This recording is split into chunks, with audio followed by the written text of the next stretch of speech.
മലയോര എക്സ്പ്രസ് ന്യൂസിലേക്ക് സ്വാഗതം. നമ്മൾ ഇന്ന് നിൽക്കുന്നത് ആർലാം ഫാമിലെ 12ാം ബ്ലോക്കിലാണ്.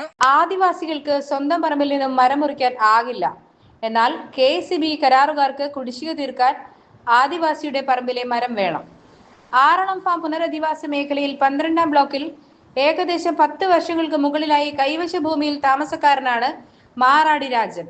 കഴിഞ്ഞ ദിവസം ജോലി സംബന്ധമായി മറ്റൊരു വീട്ടിൽ താമസിക്കുന്ന സമയത്താണ് സ്വന്തം സ്ഥലത്തെ മരം മുറിച്ച് നീക്കപ്പെട്ട നിലയിൽ കണ്ടെത്തിയത്. പറമ്പിന് സൈഡിലൂടെ പുതിയൊരു റോഡ് പണി നടക്കുന്നുണ്ട്. തന്നോട് മരം മുറിക്കുന്ന കാര്യം ആലോചിച്ചിട്ട് കൂടിയില്ല എന്ന് രാജൻ പറയുന്നു. മാത്രമല്ല, സൈറ്റ് എഞ്ചിനീയറെ വിളിച്ചു ചോദിച്ചപ്പോൾ KCBക്ക് കരാർ തുക കുടിശ്ശിക കൊടുക്കുവാൻ വേണ്ടി മരം മുറിച്ചതാണ് എന്ന് പറയുകയുണ്ടായി. ഇവിടെ ഫാം പുനരധിവാസ മേഖലയിൽ മരങ്ങൾ മുറിക്കാൻ നിയമമില്ല എന്നിരിക്കെ സ്വന്തം കൈവശ ഭൂമിയിലെ മരം തന്നോട് ചോദിക്കാതെ എങ്ങനെ മുറിച്ചു എന്നും നാളെ ഈ മരം അധികൃതർ വന്നു ചോദിച്ചാൽ ഞാൻ എവിടെ നിന്ന് കാണിച്ചു കൊടുക്കുമെന്നും രാജൻ ചോദിക്കുന്നു. തന്റെ പറമ്പിലെ മരം മുറിച്ച് കടത്താൻ തീരുമാനിച്ച ആ സാറിനെ വീരപ്പനായി ഞാൻ ആരാധിക്കുമെന്നും രാജൻ പറയുന്നു. തുടർ നടപടിക്കായി ജില്ലാ കളക്ടർക്ക് പരാതി നൽകാനും തീരുമാനിച്ചതായി രാജനും പ്രദേശവാസികളും അറിയിച്ചു. സ്വന്തം കൈവശ ഭൂമിയിലെ മരങ്ങൾ മുറിച്ചു മാറ്റാൻ ഒത്താശ ചെയ്ത മുഴുവൻ ഉദ്യോഗസ്ഥരെയും നിയമത്തിന്റെ മുൻപിൽ കൊണ്ടുവരണമെന്ന് രാജൻ ആവശ്യപ്പെട്ടു. ആദിവാസിയുടെ വിയർപ്പ് കൊണ്ട് സ്വന്തം കീശ വീർപ്പിക്കുന്ന ഇത്തരക്കാരെ പടിയടച്ച് പുറത്താക്കണമെന്ന് നാട്ടുകാർ ഒന്നടങ്കം ആവശ്യപ്പെട്ടു. ഇതിപ്പോൾ കട്ടുകൊണ്ടുപോകുന്ന പോലെയല്ലേ സംഭവം ഉണ്ടായത് അല്ലേ? അതുകൊണ്ട് എന്താ വേണ്ടതെന്ന് വെച്ചാൽ അതിൻ്റെ നടപടി എടുക്കണം. ഇതാരാണത് ശരിക്കും മുറിക്കാനുള്ള അനുവാദം നൽകിയതൊക്കെ അറിയാമോ? അതും അറിയില്ല. അതിപ്പം റോഡ് പണിയെടുക്കുന്നവരെ ഈരാന്ന് പെട്ടതെന്നാണ് പറയുന്നത്. അതിൻ്റെ കൂടുതൽ വിവരങ്ങളൊന്നും അറിയില്ല.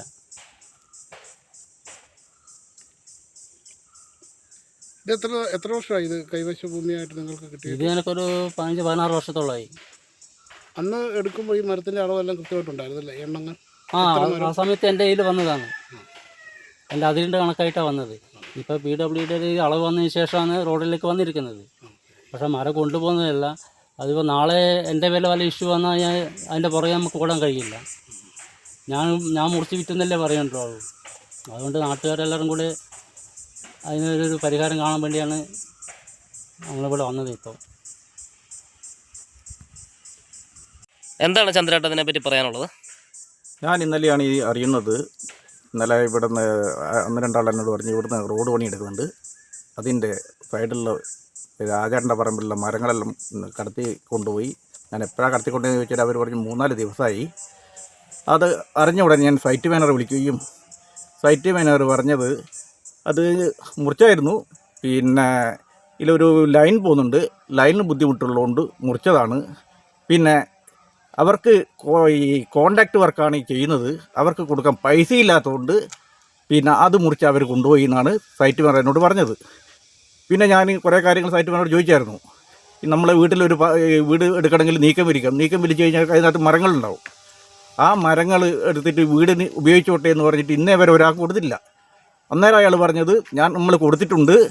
പിന്നെ ഞാൻ പറഞ്ഞു ഒരാളെ പേര് നിങ്ങൾക്ക് പറയാൻ പറ്റുമോ എന്ന് ചോദിച്ചു. ഞാൻ നേരം പറഞ്ഞു ഇതെല്ലാം ഞാൻ ചാനലിൽ കൊടുക്കൂട്ട് പറഞ്ഞു. ആ കൊടുത്തോ എന്ന് തന്നെ സൈറ്റ് മാനേജർ പറഞ്ഞിട്ടുള്ളത്. രാജേട്ടന് പിന്നെ വൈഫിന് ജോലിയുള്ളതുകൊണ്ട് പിന്നെ ക്വാർട്ടേഴ്സിലാണ് താമസമല്ലോ. ക്വാർട്ടേഴ്സ് എന്ന് പറഞ്ഞാൽ അധിക ദിവസം ഇവിടെ ഉണ്ടാവും, ഇടയ്ക്ക് അവിടെ ആയിരിക്കും. അതുകൊണ്ടാണ് ഇവർ കാണാണ്ട് പോയത്. ഇവർ അറിയാഞ്ഞത് അറിഞ്ഞിട്ടുണ്ടെന്നേ ഇതിനൊരു നടപടി ആകുമായിരുന്നു. അത്രയാണ് എനിക്കിപ്പം പറയാനുള്ളത്.